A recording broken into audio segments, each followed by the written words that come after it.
We all have someone in our life who seems to not be able to help themselves not complain. They just have to. So today we're going to talk a little bit about that, and also about how it lands in us, why someone does it, and why it maybe pulls out the opposite reaction from us than the one that's intended. Hi, I'm Dr. Jeffrey Rutstein, and welcome to the Wired for Wellbeing podcast, where we take a nervous system perspective and help you see how living your life more aligned and more friendly with your own nervous system can help you live, love, and relate in a transformed way. And each week I'm joined by my good friend and producer, Steve Lessard. Hey, Steve, how are you today? Hey, Jeffrey. Hey, everybody. I'm doing well today. Thank you. How are you doing today, Jeffrey? I'm almost awake. So we'll see if that continues. Yeah. So where are we going?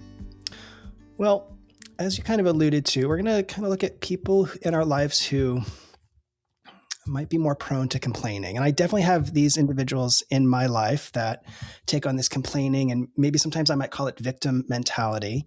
And I also noticed just times in my life when like my resources are down, when I might flop into this victim role. So I'd love to unpack that with you and just get an idea of like what's going on here with the individuals in our lives, why this happens. Anyway, that's where we're going today.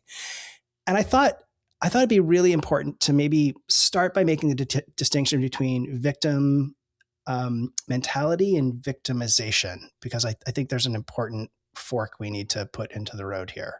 Can we start there maybe? Sure. No, I think that's a great place to start, because we don't want to throw out the baby with the bathwater. Victimization does occur. And that's when anyone is harmed, traumatized, wounded in some way, physically, emotionally, spiritually. And this is real harm done to an individual. And so if we are victimized by crime, by someone's thoughtfulness, by violence, it lands in us, it harms us, and it creates an ordeal that the body and the mind need to heal from. So there really is traumatization and victimization. But there are people who adopt what we sometimes refer to as a victimization mentality or a victim mentality. And here, this way of looking at things is seen more as someone identifies with the things that have happened to them, and they build their identity around them. I'm the most harmed. No one has had pain like I've had pain. You wouldn't understand what I've been through. That there's a way of them holding their pain, but where it serves to actually help them feel safer or different or special in some way, even though it's through the act of feeling victimized. It's this identification that has these interesting impacts. It's often done to bring people closer, but ironically, it does the exact opposite. So in our pre-podcast discussion about this topic, which we normally do just to get some ideas out and kind of get a sense of where we're going to go, you kept coming back to this idea of a continuum, right? So there's like one side where like they forgot to put oat milk in my latte. They always forget this. Like, I can't believe, maybe I'm exaggerating already. They forgot to put oat milk in my latte.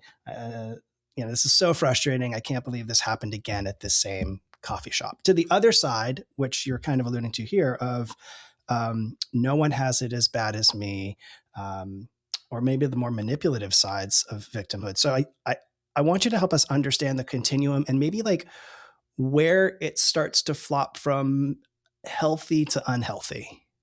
So I think it's healthy to be able to talk about our experience, our past experience, our present experience. It's healthy to be able to share with some vulnerability and authenticity what's on our mind, what's on our heart, what are we struggling with, or what are we happy with. And if we've gone through painful or traumatic events, that certainly is going to be a part of our experience and something that we're going to try to navigate. But talking about being victimized is not necessarily a victim mentality. It's not the talking about it, it's the how it's talked about and the why it's talked about. So if I'm telling you something about I was harmed one time, and I'm sharing this with you just to let you know something about my experience, or the reason I don't like going down dark alleys at night, for example. That's not necessarily a victim mentality. I'm just sharing with you a moment of victimization.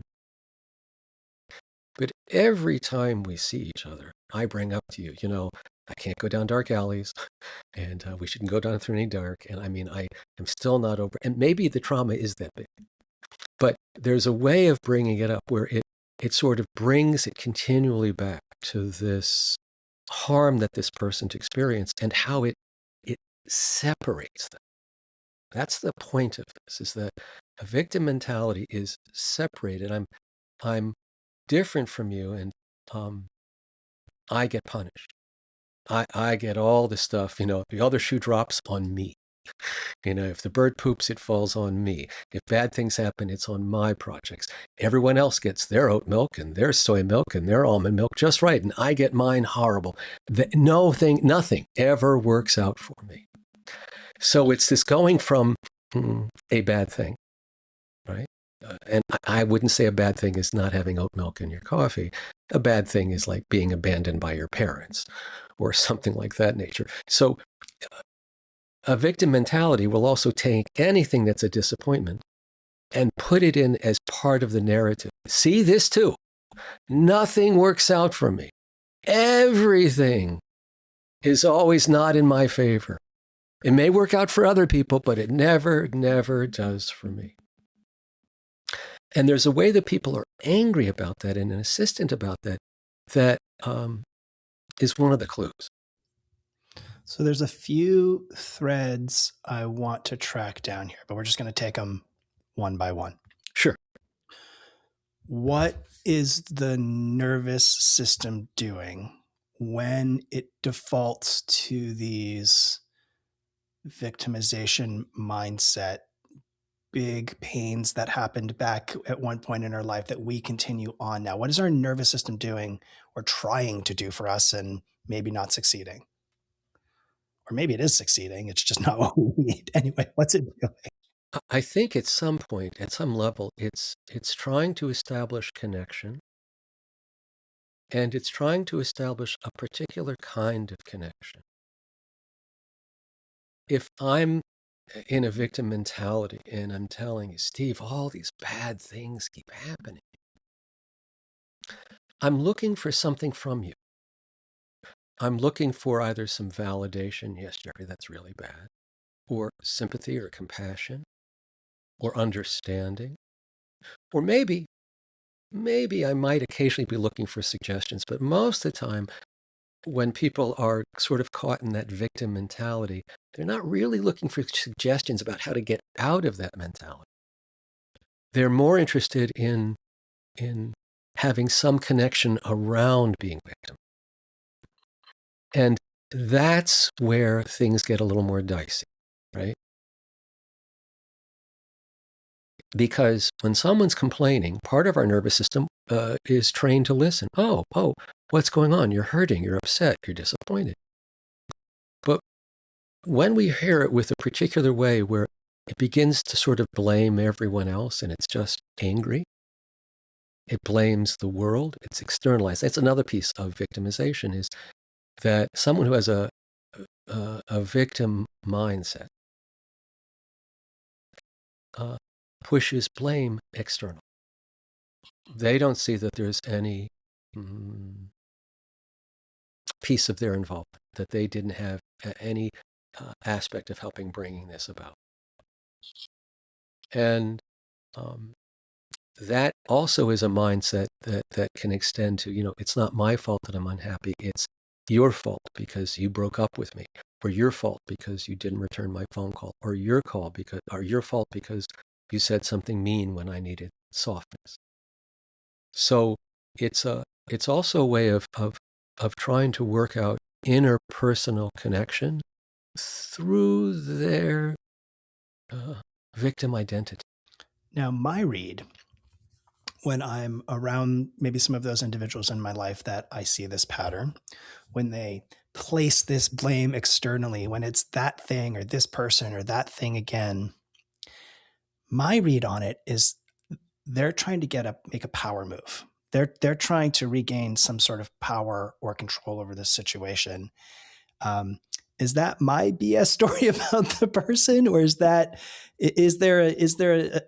a world where that individual is trying to regain some autonomy or power or control? So no, you're not off with that at all. If we go back to what you had tried to point me to before, but I took a left turn, about the idea of a continuum here. So many of us know about narcissism, and especially grandiose narcissism, the type of person who's arrogant and full of themselves and puts themselves above everyone.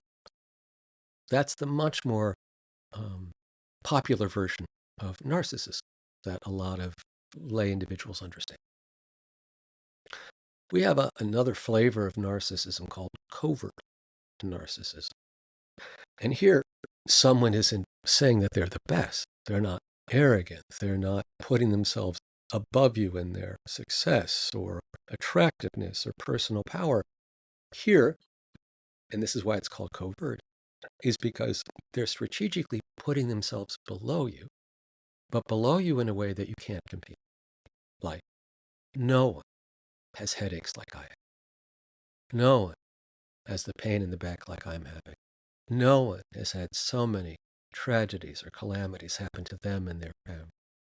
No one else has to put up with a son who does this and a husband who does this and a granddaughter that's doing this.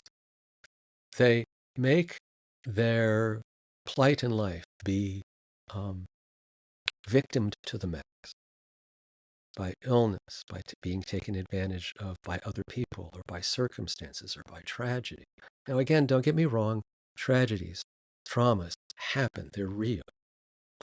It's how someone speaks about them and relates to them that whether it defines their expressing their experience of being victimized or whether they're standing into coming from a place of victim mentality, which is a different imposition into the relationship. Because when someone is being a covert narcissist, they are using it for power. They are trying to get sometimes like, let's walk into town. Oh, there's no way I could walk. And you know that. Why would you even suggest that? That would just make me feel bad. I want to walk, but I can't walk. And so why would you even said that? So it's blame. And there's a message of you should have known better and you should have thought that it would hurt my feelings. And it's somewhat manipulative or attempting to have some power or control or direction in the relationship.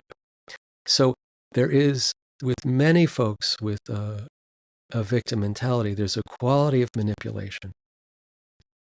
But I also want to say this, it's not that someone who's doing this is wrong or evil or bad. They're doing it because they don't know how else to do it and get what they want. They're doing it this way because their nervous system learned this. Maybe this was the way in their family, their mother, their grandmother. Somehow this landed in their system as a possible way to be in the world. And their nervous system has leaned into favoring. As you were sharing, I had like and what was clear to me is that I think it became clear that for individuals that it's hard to say no, it's much easier to take this stance. And I don't know if I've made that story up, but that it just, I had a flash of an individual who's saying no is unsafe, but it's safer or easier for them to take on the thing and then complain about it or have this woe is me. I want to pause and just give you a chance to respond to that. Well, yeah, because it allows someone not have to be direct, right? And so a lot of us are afraid to ask for things because we might seem entitled or selfish. Now, if you think of this, if I'm a victim mentality, I'm not coming out there as entitled or selfish. I'm trying to tell you, look, my life has been a cluster F. I have been, messed up. I have had suffering all my life. And so, I'd love to be normal, but I can't be normal. And you make me feel worse that I can't be normal, or I wish you would just understand, or it's so easy for you. Of course, you don't understand because you could walk into town anytime you wanted to walk into town. So there's ways of avoiding conflict, of trying to get a need met, but without having to demand it. Now, there's also here a crossover into shame that follows many, many of us, but especially if we've had trauma. And if we have a strong shame sense, we will not necessarily feel good about feeling good. We won't feel entitled about asking for our needs to be met. But I might have a little easier time asking for something if it's from suffering. Can you explain that more? Instead of, Steve, I'm lonely. Could you come over this weekend and just hang out? Steve, my back is out and I have to get something outside to the trash. I don't have anyone else to ask to do that. Could you come over and help me get it out? And that might also be the ask, but it feels like it might be easier for my nervous system to ask because that's like an obligation, right? And you might feel less bad about it because you're helping me with something. Versus, so your shame might be too nervous to ask directly for what you need because you don't think you're worthy for asking. So you create it's a big story that makes it harder for me to be like, oh, I better go help Jeffrey take out the trash, which what Jeffrey really needs is a buddy. Right. And I could also use the trash taken out. But the fact is that asking you to do something transactional may feel less threatening, less ooky, that if I say, I'm feeling lonely, I'm feeling bad, would you come over and visit? So how does that shame story then connect back to this complaining, this? Because a lot of people with shame will also find it easier to complain about something instead of to glow about something. Like Steve never comes over and helps me with my trash, like that kind of. Or that would be putting you down more like the need to make sure that, yes, I did go on vacation, but the flight there was horrible. They lost our bags. Yeah. That and happens all the time in our culture. Right, exactly. And so there's a feeling of like, don't get me wrong. I mean, I don't want you to be envious. I had a good vacation here because it was nice. It was lovely. But just want to let you know, the plane left without us. The taxi left without us. The room was booked to some. I mean, I could just let you know all these other things that make it seem bad and that don't seem like I have something so enviable. Right? Yeah. What's blowing my mind is seeing how much this comes up in work cultures. Absolutely. Like just the vacation example alone of someone going on vacation and the like, oh, I had to do all this. I mean, it's so rampant in work cultures. Friends I talk to, myself, let's unpack that. Let's look at what sort of the cultural or societal conditionings are to this type of behavior. Yeah. So a good worker is a good worker. You're supposed to work. You're supposed to be a team player. You're supposed to do that. And if we're conscientious workers in some cultures, then we need to offer an excuse if we're not working hard. Like, absurdly, in America, we feel we have to usually sometimes give excuses for why we're taking vacation. A lot of other countries, you don't have to do that. You just are saying you're going. And of course, in organizations, you can also say that here in the States. But the idea is that vacation is seen as a nice thing, but it's not mandated by the government like it is in parts of Europe, where you have to take off a certain amount of time. So we're in a cultural set where to be seen as good, we feel a lot of times like you need to be seen as industrious, hardworking, committed, responsible. And there's something about coming back and like we want to tell our coworkers that we had a nice time, but I think we also don't want to make it so wonderfully, like if it was a dream vacation, there might be some people that would feel a little little inhibited about sharing how much of a dream vacation is because, well, this is work and we're back at work now and you may not. So I don't want to make you jealous. I don't want to make you feel bad. And I don't want to make you hate me. So I'm going to say, it was nice. It was nice. It was nice. Are you going to get it to go away this year? And put it back to you quick. Yeah. So that's that shame story. Yeah. Let's now connect it to the victimhood story that can come out in workplaces. So then it would be about the vacation, would be about one thing after another about what was wrong. They got our meals wrong. We were in the wrong room. It didn't have air conditioning. I couldn't sleep a wink because the sheets were not 600 thread, but 200 thread or whatever it is. And you will hear, instead of the sunsets or whatever they had that they loved there, they will tell you every single problem, every single twist, every single disappointment, right? And I know, because I can be a little snarky, I know, as someone is telling me this and going to how horrible their vacation is, there is a little part of me in the background going, glad I asked. And mostly very sarcastically at that moment, because I was hoping to hear about their vacation, and instead they feel they need to tell me how terrible it was. Right? And it feels like sometimes when someone's doing that, they're not really doing it for me.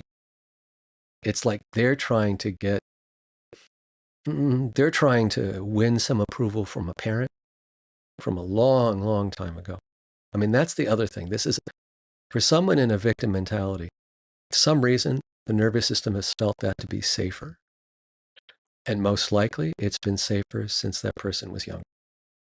It's not like we develop a victim mentality when we're 42, and up until then we had none whatsoever. It's usually inculcated when we're young. So let's now start to turn the corner on this and start to look at like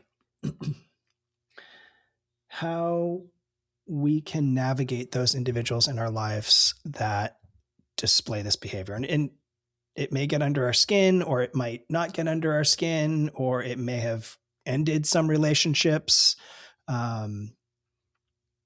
So I realize there's also a spectrum here, but how do we as individuals approach and navigate and support? Maybe, I don't know if it's our job to support, maybe just protect ourselves in that situation when we're bumping up against someone who is, because they're a narcissist or because their nervous system feels this is safer, are taking on this mentality, this complaining, this mindset.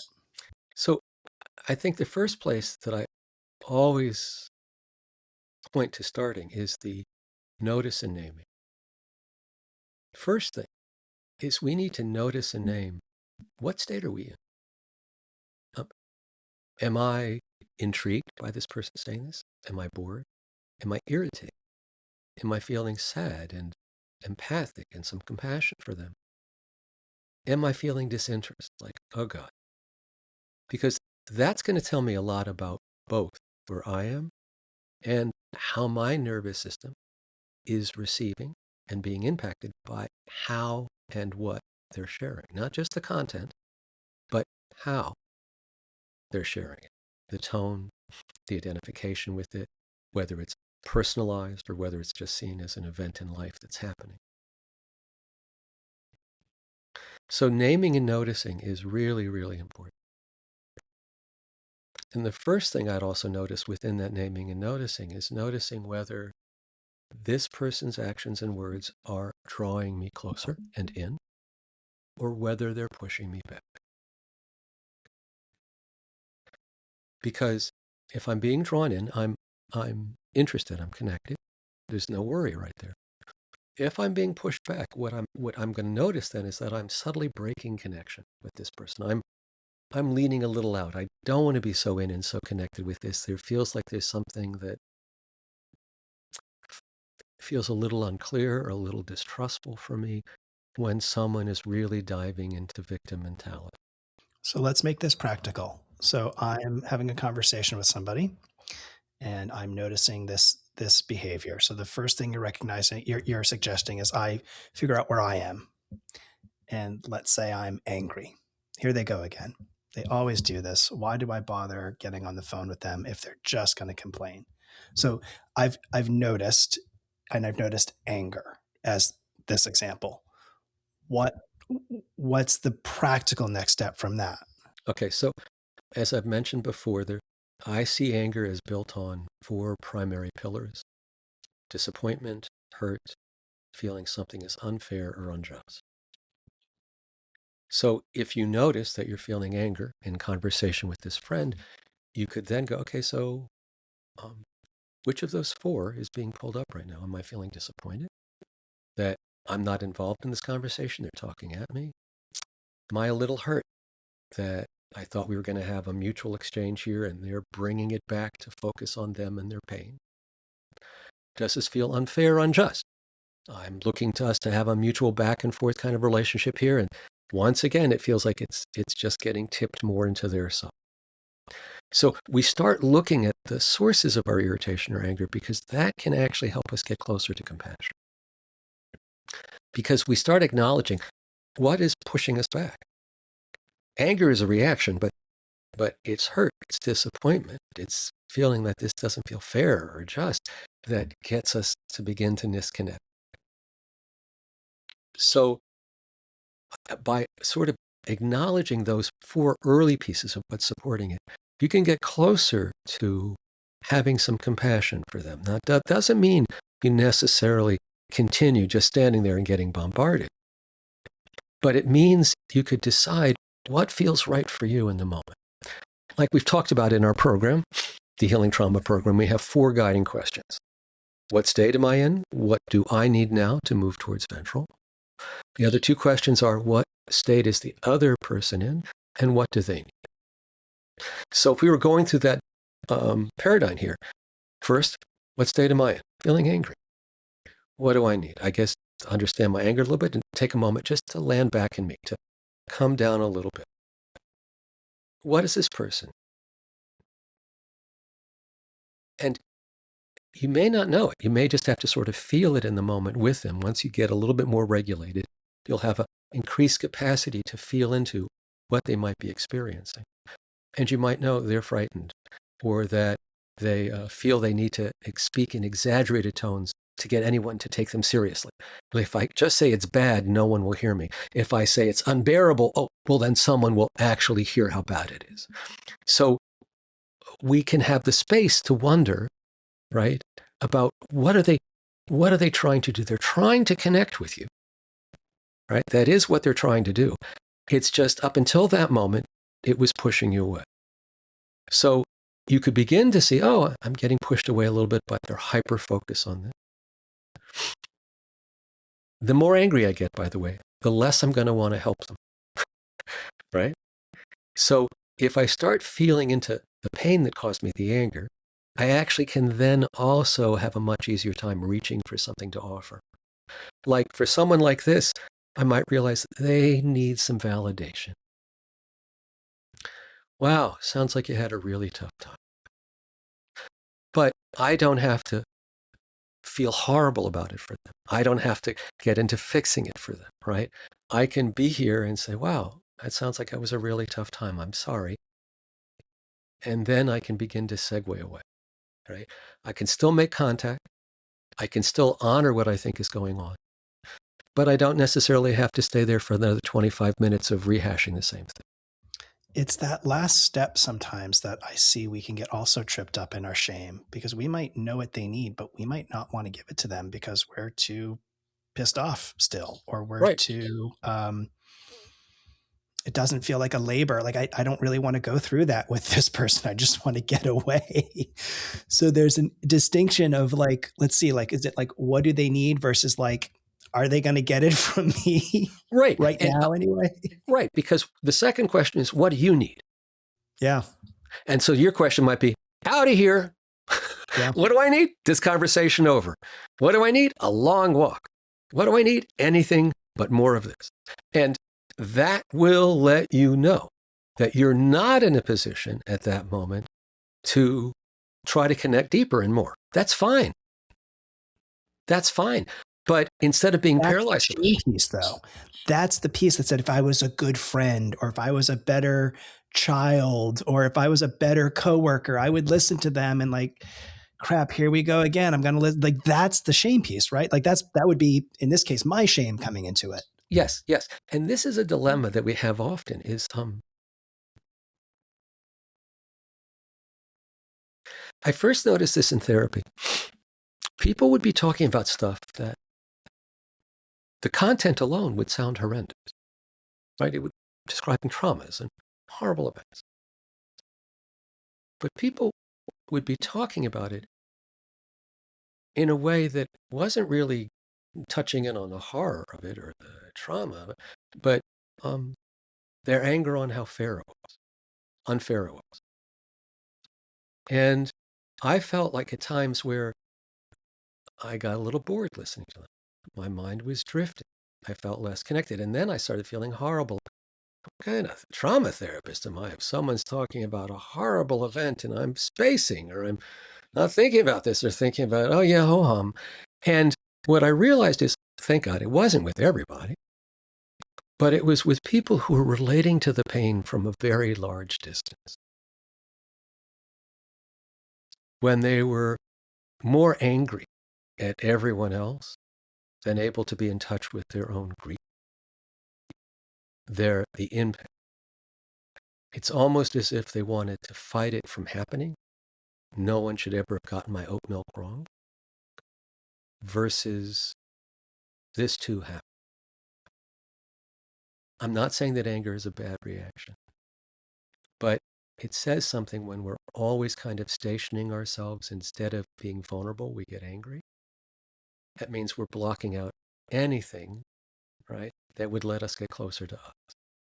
So now, Jeffrey, I was going to turn the lens back on us as individuals, because we've sort of been talking in this episode about those others in our lives who have this mentality that bumps up against us and we get frustrated or angry and how we navigate that. But sometimes, sometimes it's us. Sometimes we're the ones that we catch getting into this victim mentality. And the same way you offered advice for someone interacting with a loved one or a friend or a coworker, how do we interact with ourselves when we start to notice this trend or behavior and making that distinction? Like, is this healthy or unhealthy, or So, why am I doing this? so part of this again is the naming and noticing. In the Hakomi method, an approach to somatic psychotherapy I was trained in, we speak a lot about the metaphorical different voices, right? So there is a voice in you that wants to be a good friend, good family member, good son-in-law, good coworker, good whatever. That's true. That is a sincere and aligned value. You also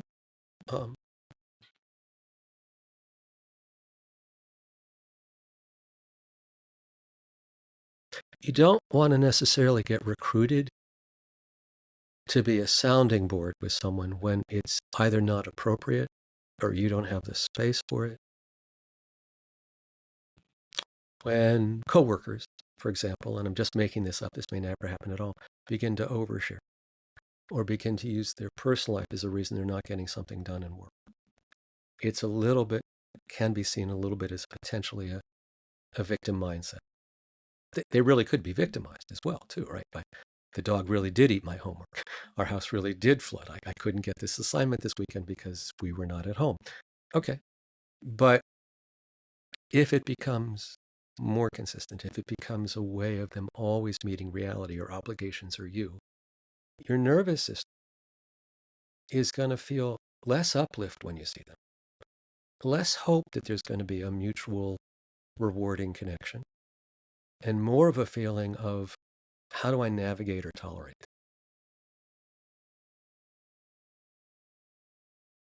And I guess part of why we wanted to bring this up today is because I think a lot of us have people in our lives that are like this, and we already try to manage it by avoiding them when we could, by not trying to get into certain conversations if we can skillfully not do that. But I think we still feel struggling with our own anger. I shouldn't be angry. They're having such a hard time. How can I be so uncaring when they're going through this and this and this and this and this? And so it can make us feel bad. for trying to take care of our needs, for trying to feel our own reality, our own vulnerability, what we need in this moment. And I think that there's a lot of us too. I think we've spoken about shadow on here before too, but just as a review, it's a term that was introduced by Carl Jung many, many, many years ago.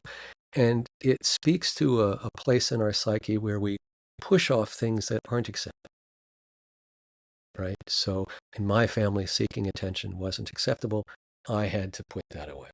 Anyone who I saw who was an attention hound, right, I would judge as negative because that was a value that I had to disown and put away as something negative, right? So the same thing happens when someone approaches us and they're complaining and we feel this desire or this impulse to move back. We then have this feeling of, oh, I don't want to be a bad person. This person's talking about something, they need a friend. I should be forward. So we're going to have these two voices. One voice is going to say, okay, I can see where this is going. Talk to you later. And another voice that says, oh, come on, but they're hurting and you are a good person. And, you want to be there for someone. We get pulled in these two directions, right? And the one reaction is to acquiesce, to be there, to interact, to help someone else. And the opposite impulse is to pull away to protect ourselves, to disconnect, to protect ourselves. So that's what's on our individual side of when we're interacting with someone who leans a little bit more into the victim mindset. It creates a lot of noise in the field. It's hard to distinguish what's my noise and what's this other person's noise. And sometimes we actually have to step out of the situation for a few minutes or a day or two to be able to get some clarity and perspective on, oh, that's what was going on. Because it's so fast in the moment and it can be so hypnotizing, so entrancing, right? Like, I love my mom, may she rest in peace. But boy, when I called her up and she started complaining, if she could only see my eyes rolling up and around in my head and the glaze that would come over, and I would be listening, not moving, and I may not even have to say something back for 20 or 30 minutes because she's talking, right? That I know what it's like to be on a listening end of someone who's a victim mentality and also fall right in line with this kind of, I'm stuck and I have to listen until they're stopped talking. That's another thing. Once someone reacts to or opens up to someone who is in a victim mentality, it can be sticky to unconnect because there can be a high need for connection and continued talk from the person who's hurting around their victim mindset without knowing that's what they're rotating around. That's what the gravity keeps pulling them into. They think if I talk about this, I'll get free of it, but they never do. I wanted to make a U-turn, and maybe you covered it and let me know here, and I'll make some editing choices. Where I wanted to kind of end on is like when we realize we're the ones flooding the field with that mentality. Is that likely? Is it likely for individuals to have that level of awareness of like, oh wait, I do that. I'm the one who fills the space with this complaining. And what I'm trying to get to is like, when we recognize it might be us doing that, what might we as individuals do, not with working with somebody else, but with our own patterns and behaviors if we notice this? Well, I guess one of the first things would do, because I've noticed that I could do this a bit in myself, wanting to make sure that someone knows that something wasn't perfect. Don't get the wrong idea. Wasn't perfect. And so there's a need to do that. So I find that I'll do that because of my fear. My fear of some old projection about what you might think of me if I had a perfect vacation or a perfect experience or a wonderful time, right? That there's something safer about pointing out to you that it wasn't perfect. There was a few holes in the hull of the boat It slowly was taking on water. Otherwise, dinner was great. It was like but it's this way of reducing some of the shine, reducing something that someone else doesn't have. So we, if we're doing this, can become curious about, why am I doing that? Why does it feel safer to talk about the bad or the problem? Why does it feel easier to share that with you than some of the good time or a highlight? Or that I can share a highlight, but I have to make sure I also balance it out with a negative. In other words, that's not coming from you. That's coming from inside of me. So we can get curious about why we tend to do that. The other thing that we may do is, if someone is a victim mentality, we may not share with them good stuff because we don't want to make them feel bad. Because we know, in other words, like we won't share parts of ourselves because, that might make Sally feel worse. She's without a partner right now, or she's dealing with this serious health concern. And so I shouldn't share these things. And again, that's kind, but what happens is we start reducing our authenticity in our contact with folks who are on victim mentality, because they're identifying as victim. There's very little in us, in our relationship with them, to help us feel that, they'd be happy for me. Right? But I bet, Steve, you know people that if you said, hey, I did this and this, they'd be thrilled for you. They wouldn't feel diminished by it. They would cheer you on, right? And we look for that sometimes with people with victim mentality. You could say, this really happened for me. And they might sincerely be able to be happy for you. But there's also a chance they go, I wish something like that would happen for me. Right? And it kind of takes the shine out of it. It's like, oh, thank you. Glad I could make you feel worse. It's and then you walk away feeling like bad that you shared something good. Totally. You both leave disappointed. Exactly. It shouldn't just be one of us. Let's share. Jeffrey, what bow do you want to put on this idea or theme for our viewers and listeners? If you have come to adopt a kind of victim mentality, the truth is, you can shift out of that. You can work your way over time to not feeling like the world has to be identified or quantified through problems, issues, and pain. That's the main thing. The other thing is, if you're in relationship with people, and I think all of us are, who may do this, it's an opportunity to get curious. A lot of our first responses are either to go numb, just not care, feel flat, or to get irritated, annoyed. And part of that is because there's a part of our nervous system feeling like we all have disappointments. Why are they making this disappointment like the whole reason for their life? Jeffrey, how do people learn more about you? How do they send their questions in if they have questions? Because that's the other thing we do on this podcast, friends, is answer your questions. Where do they go? What do they do, Jeffrey? So if you would like to leave us a question, and we love to listen to every single one, feel free to call 866-357-5156. You can leave a voicemail question of any length. And if for some reason you can't reach that exchange, if you're calling from outside the country, feel free to write an email to hello@drjeffreyrutstein.com. You can either insert an audio file, so you can record your question, just email it to us, or you can just type out the question there. And for those of you who would like to go a little deeper with the overarching polyvagal viewpoint of why we keep getting stuck and how we can help shift out of it, you can go to drjeffreyrutstein.com/links, and you'll see a link for a free gift. Why do I keep feeling stuck? And you can pick that up. Oh, Steve, thank you. This is always a joy, and I never quite know exactly where we're going to go. And that's the fun of it. It is the fun of it. When we thought about this podcast, we would have these conversations and we're like, we should record this. We should turn this into a thing, because I think other people would be interested in this as well. So I really appreciate your wisdom and time in helping us unpack this subtle, subversive, prevalent theme and topic with all of us. So thank you, Jeffrey, and thanks everybody. And Jeffrey, I'll catch you next week. Remember, friends, this podcast is for informational purposes only and isn't a substitute for qualified mental or physical health care. If you are struggling, please reach out to a qualified healthcare professional.